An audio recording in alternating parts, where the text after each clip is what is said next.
반갑습니다, 여러분. 라이프스타일 가이던스 키슬입니다. 오늘은 알코올 중독보다도 훨씬 더 깊게 중독될 수 있는 이것에 대해서 이야기 나눠보려고 하는데요. 이것은 AA의 12단계 덕목 중에 4번째 덕목, 두려움 없이 우리 자신에 대한 도덕적 검토를 했다와도 아주 깊은 관련이 있는데요. 이것 때문에 4단계의 벽을 넘지 못하는 경우를 정말 많이 보게 되거든요. 우리 스스로에 대한 도덕적 검토, 즉 나 자신을 돌아보는데 아주 큰 방해가 되는 이것의 정체, 지금부터 이야기 나눠보도록 하겠습니다.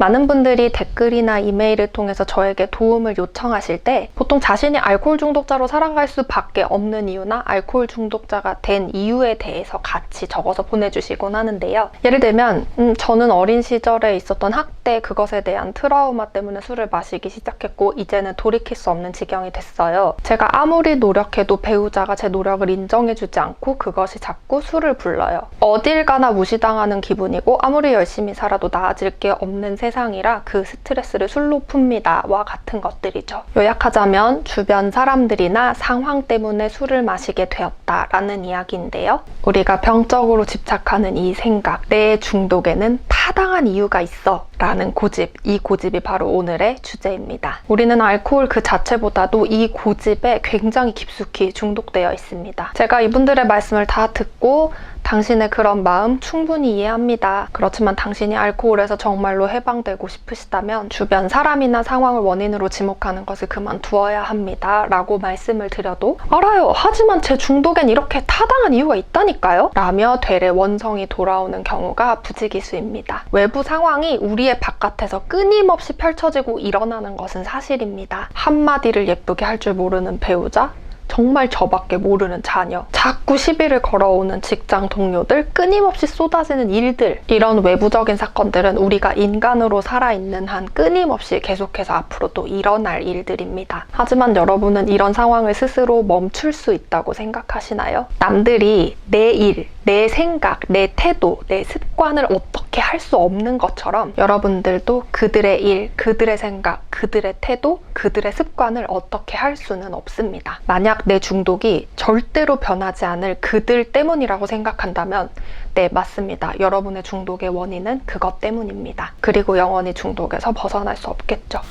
반면 중독의 늪에서 벗어나서 회복의 길을 가고 계시는 분들의 이야기를 들어보면 이 고집스러운 생각을 내려놓은 게 그들의 회복에 얼마나 큰 도움이 됐는지를 알 수 있습니다. 이분들은 하나같이 알고 보니 문제는 그들에게 있는 게 아니라 나한테 있는 거였다라는 사실을 시인하고 있죠. 우리는 내 내면에 있는 것들을 바깥으로 투사하면서 살아가는 존재들입니다. 쉽게 말하자면 나는 영사기, 세상은 나라는 영사기에서 뿜어져 나온 것들이 비춰지는 영화 스크린이라고 비유할 수 있겠죠. 내가 정말 보고 싶지 않아서 내 내면에 꽁꽁 숨겨둔 나의 어두운 면들은 나라는 영사기를 통해서 다른 사람에게 투사됩니다. 그걸 보고 우리는 이렇게 비난합니다. 저 사람은 정말 이기적이야. 정말 고집스러워. 어떻게 저렇게 독선적일까? 그런데 한번 잘 생각해 봅시다. 그 말을 하고 있는 나는 어떤가요? 나는 모든 사람들을 이해하고 절대 고집을 부리지 않으며 어떤 상황에서도 타인의 의견을 수용하나요? 타인에게서 뭔가 흉한 것을 발견했다면 그것은 그 사람에게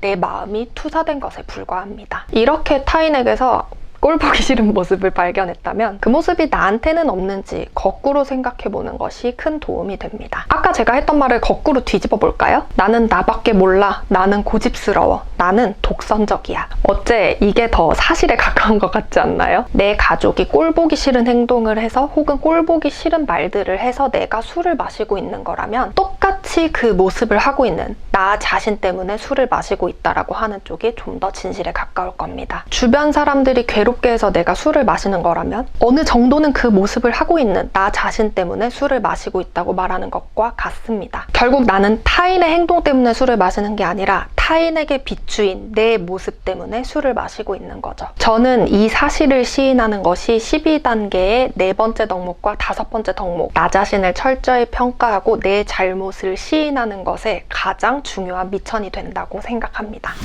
물론 이 4단계, 5단계의 과정 정말 괴롭습니다. 내가 너무나 미워하던 사람들에게서 내가 정말 발견하고 싶지 않았던 내 모습을 발견하고 시인할 때, 즉 저 사람들의 문제가 아니라 오롯이 내 문제라는 거를 발견했을 때 저는 진짜 많이 울었어요. 저게 나라고? 저 사람을 내가 미워했던 그 하나하나의 이유가 다 내 모습이어서 그랬다고? 아, 그럴 리가 없어 라고 정말 처음에는 열심히 저항을 했었죠. 하지만 타인에게서 발견한 그 어두운 면들이 내 모습이라는 걸 시인하자 그들에게서 더 이상 술 마실 이유를 찾을 수 없게 됐습니다. 물론 이건 중독뇌가 원하는 바가 아니죠. 중독뇌는 중독의 책임을 항상 타인에게서 찾고 싶어 하니까요. 하지만 그건 진실이 아닙니다. 이런 이야기들을 듣고 있을 때 여러분 마음속에 아니야, 저 말은 사실일 리 없어 라는 저항이 일어나고 있다면 그것이 제가 오늘 설명드린 고집스러움의 정체입니다. 그 생각에 속지 마세요. 이런 고집은 여러분들을 절대로 중독에서 구원해주지 못합니다.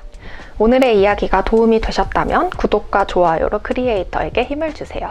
그럼 저는 다음 이야기로 돌아오도록 하겠습니다. 안녕.